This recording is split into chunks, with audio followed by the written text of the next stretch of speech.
Hey everybody, this is the Sliders Review, and I'm here today to talk to you about fixing the 2026 He-Man movie because, well, it flopped hard at the box office, and that's what they get for relying on 80s nostalgia and trying to be like the MCU. They should have just done their own thing, and they should have taken inspiration from the 2002 series.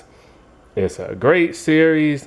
Go watch it. Also, for those who don't know, the Steelbox Blu-ray is $49 pre-sale coming out November of this year. So, fixing this movie. You know, this is something I haven't done in a very long time, maybe a couple of years, where like I'll watch a show or a movie, it had potential, I really wanted to like it, but it ended up not doing well. And so I will fix it to make it so I will like it more, or, just make it better and stuff. Sorry to clear my throat. So, starting off with fixing this movie, first things first. Why not just keep the cast? No point in recasting. Everybody did a good job. Even Jared Leto and everything.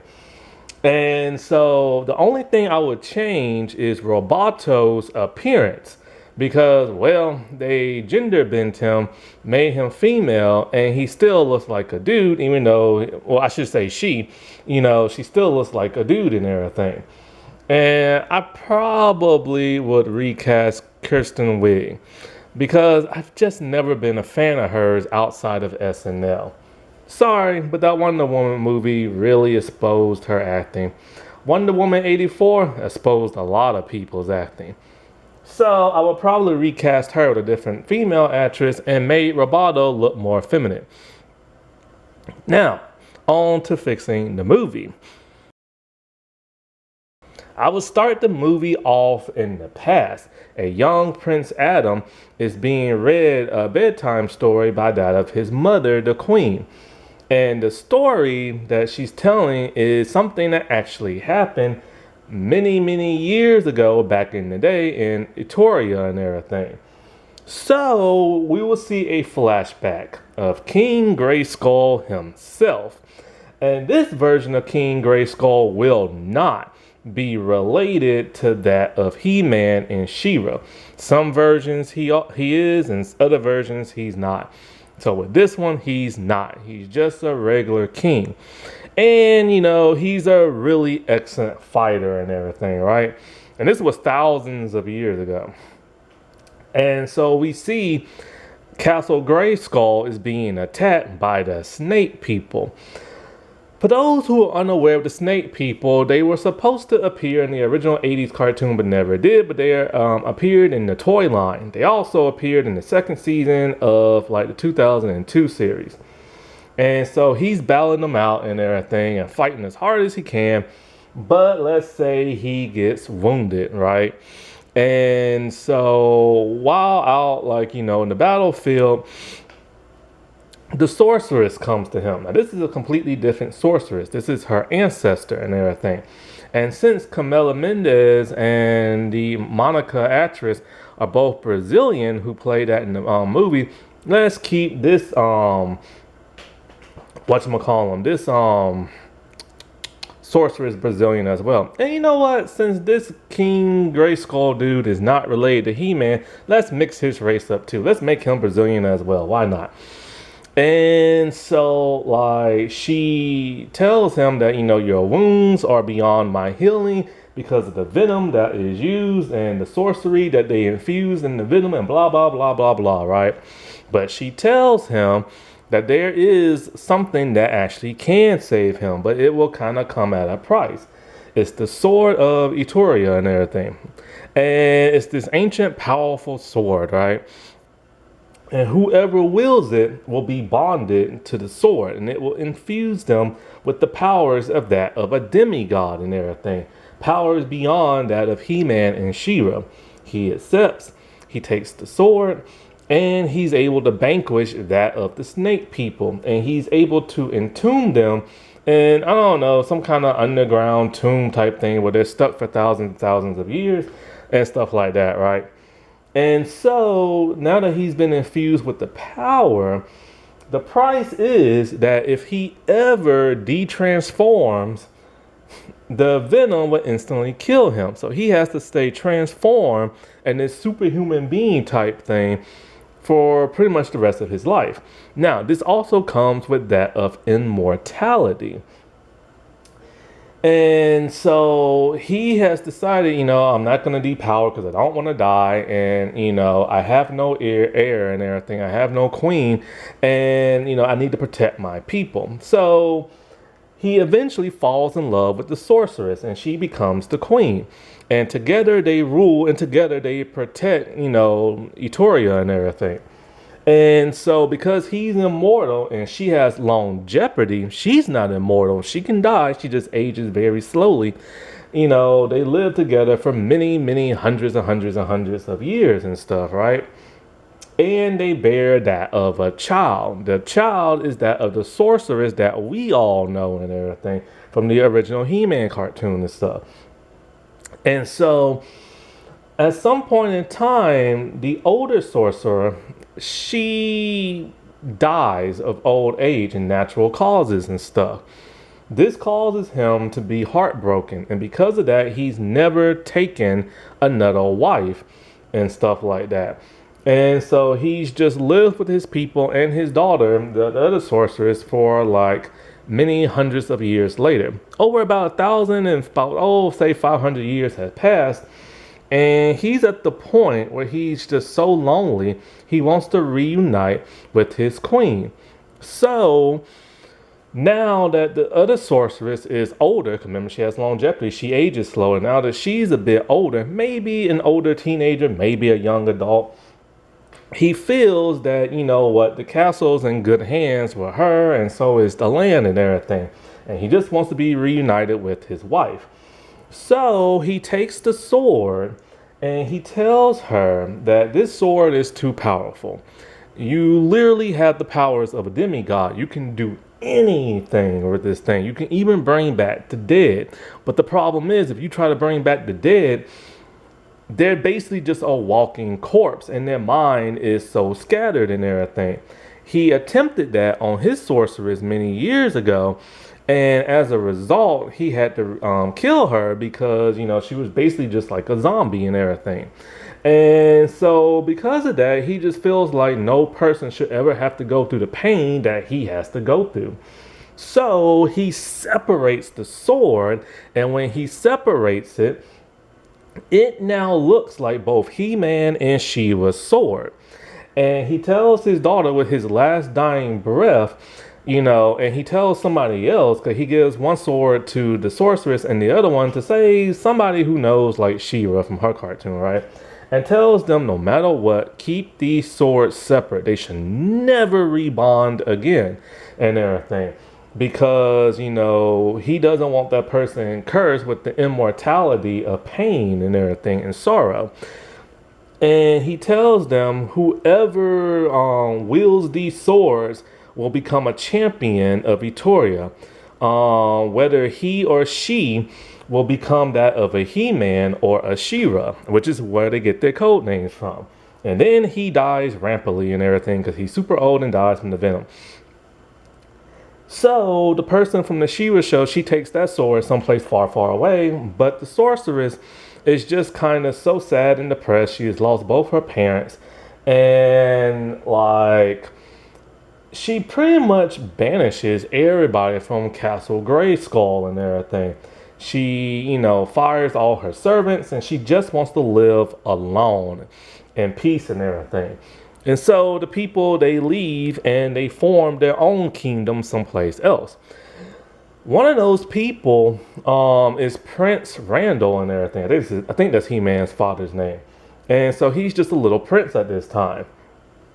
And so, when King Grayskull separated the swords, it caused such a huge, powerful distortion that, I don't know, it shot off into other dimensions and it hit an astronaut's plane, that being He-Man's mother. And she crash landed in Etoria and everything. And so this is how she gets there. And so now we're in the present day.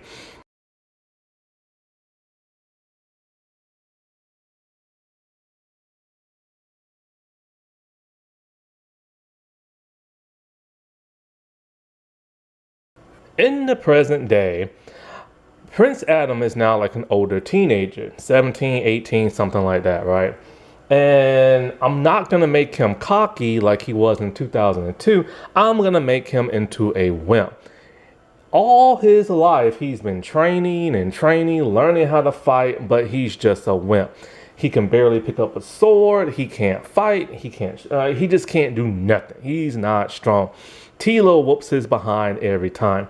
His father is always getting on to him, be like, look, every king needs to learn how to fight and protect his kingdom, and one day you will be king, and you will need to learn how to fight.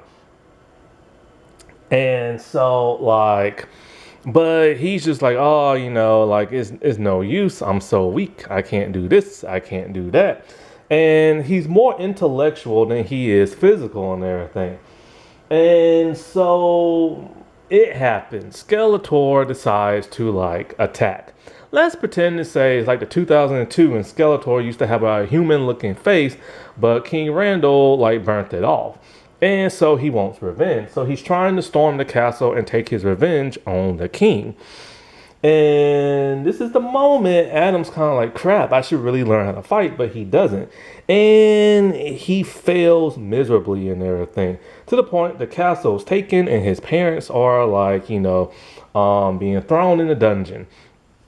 He runs off scared and everything because he's a scaredy cat. And he has to now live with the guilt of being a coward and running, similar to that of Cringer and everything. They're both cowards and everything. And so, what's his name? That magical dude. Oh, something. Elcar, or something like that. He finds that the prince. And so maybe Man at Arms is there too, but not yet. But what's that dude's name? Oracle, that's it. So Oracle and Cringer's with him, and he's all like, man, like I really failed. My dad needed me, my kingdom needed me, and I'm too much of a coward. Blah blah blah blah blah. He stumbles upon that of like Castle Grayskull. There he meets the sorceress, a woman who has not interacted with nobody in hundreds of years. Not hundreds of years, but about 100 years or so. And so, like, he tells her his story, and she's all like, there is something that can help you reclaim your kingdom, because she finds out Tila is part of his kingdom. And of course, she's secretly Tila's mother, but he doesn't know that. So she tells him, look, there is a power that is so powerful that it had to be split off because it was just too much, raw energy and everything. And only a true champion can wield this sword, but they have to go through tests to make sure if they're worthy or not. So she puts him through a series of tests, similar to the 2002 series. He passes, he becomes He-Man, and then he goes to save his kingdom and everything, right? And, it's just like a huge, huge battle. It's between him and Skeletor and all this other stuff. And he's able to give them a good butt whooping till Skeletor runs away with his people. But Skeletor isn't going to give up. He wants this sword, realizing that this is the ancient sword of Etruria and everything, but it looks different. So, Prince Adam is in disguise and, doesn't let nobody know who he really is and blah, blah, blah and stuff like that. Skeletor launches like another attack. And so, this is when Man at Arms find out that Prince and He-Man are like the same person. And so it's just like a huge, big battle. And it's to the point where Prince Adam, who is now He-Man, is finally reclaiming his honor. He was a coward before, but he's gonna like stop the bad guy and everything and be that champion that his kingdom needs and everything. But while not letting nobody know who he is, you know what I'm saying? And so Skeletor is defeated, like, again and everything, and that's kind of cool, whatever. And so, like, now Prince Adam, he kind of still has to pretend to be kind of like this weakling, so nobody will like figure out who he is. But deep down inside, with the powers of Grayskull, he now has like all the knowledge that King Grayskull has and the fighting skills, and he's a better champion and stuff. And he's never gonna cower again. And because the sword is like split, it doesn't have the same powers as it did like back in the day. And so, say something else happens and he's all like making an excuse. Oh, I have to go take care of something. And he runs off and transforms and takes care of that off screen. Then at the very end,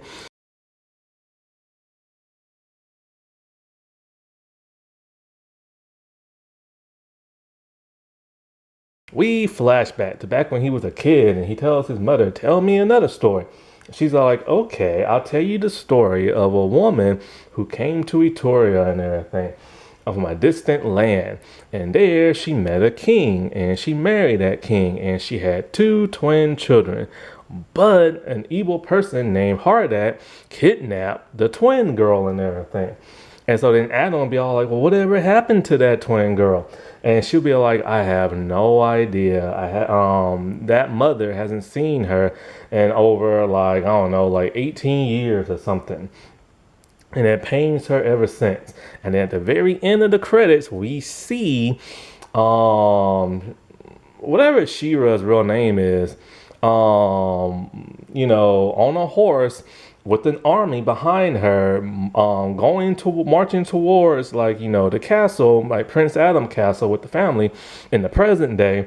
She pulls out her sword, say her transformation, and boom, it ends. So then the next movie, we can have like a She-Ra origin. Then the third movie, we get that ending scene to the first movie where She-Ra's about to storm the castle with Hardak's army. Cause remember, she's brainwashed into believing that like everybody else is evil and Hardak is good. And then, He-Man and She-Ra like, oh my God, we're twins and blah, blah, blah, blah, blah. And then she turns good and stuff like that. Now, of course, what I came up with is not original. It stems from that of the 2002 series. The whole King Grayskull and the Sorceress. And then, of course, in the first episode, we have Prince Adam, who's cocky. Not a coward, but like cocky. And for whatever reason, he has to flee the castle from being attacked by Skeletor, meets the Sorceress, and obtain the sword. In my opinion, the 2002 series just works better in live action than whatever the heck we got in the live action movie. No silly MCU stuff, no silly Earth stuff, no silly Etruria stuff. Like, just like straight up seriousness and him actually learning a life lesson. But if you really wanted to change it up, then what you could have done is just have She-Ra in the movie with him. Like, say Hardak and She-Ra decides to attack, like, the castle. The queen is like, oh my God, I can't believe, it's my daughter, blah, blah, blah.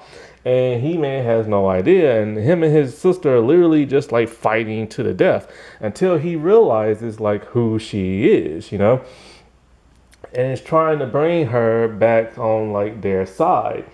And he's trying to like save her and stuff. And it's to the point that where he realizes, like, if she can't be saved, he might have to stop her for the greater good and everything, But then what if he starts to turn her around, but then only for her to be brainwashed, like, again? And she ends up killing, like, their father. And it's to where she's going to kill, like, the mother. And this is when He-Man realized, hey, I got to act and everything. And they just fight and they just duel it out and everything. And I don't know, say like an energy blast happened, he deflects it, and then it ricochets and hits her. And like, he realizes that she's dying. She's finally snapped out of like the evil trance and everything. And as she is dying, but not completely dead, what if he combines their sword and bring her back to life? This way, she's not a zombie because she's not fully dead. or just something like that, something more epic, something more meaningful, something more personal than whatever the heck we got. You know what I'm saying?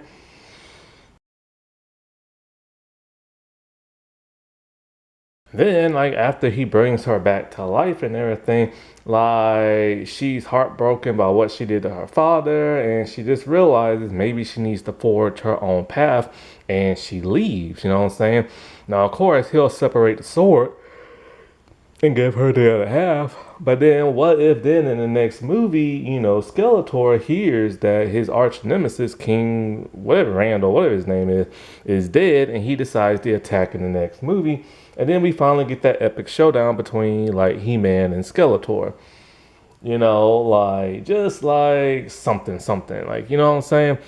And I don't know, maybe the snake people can show up in like the third movie, and She-Ra shows back up after forging her own path and realizes they need to protect the land together because the ancient snake people are very, very dangerous. And, like, I don't know, like epicness, you know what I'm saying? Alrighty, well, I'll talk to y'all later. Bye.